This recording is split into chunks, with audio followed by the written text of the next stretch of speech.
Ever wish your AirPods could do more than just blast music into your ears? Well, guess what? They can double up as a sneaky little microphone for your camera apps. In today's video, I'll show you how you can set it up in just a few taps. Let's turn those tiny earbuds into your secret audio weapon.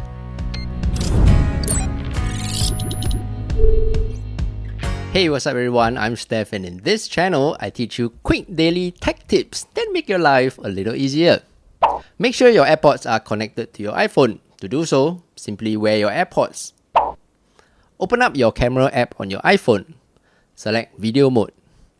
Open up your control center by swiping down from the top of your iPhone. Here you can see an option, Camera Controls. Tap on it. Under Input, select your AirPods.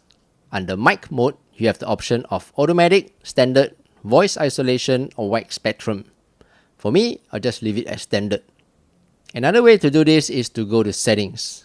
Scroll down and tap on Sounds and Haptics. Tap on Input. Here, you can select your AirPods Pro. There you go. I hope today's video was easy to understand, and if you like more of such videos, don't forget to subscribe and give this video a thumbs up. Until the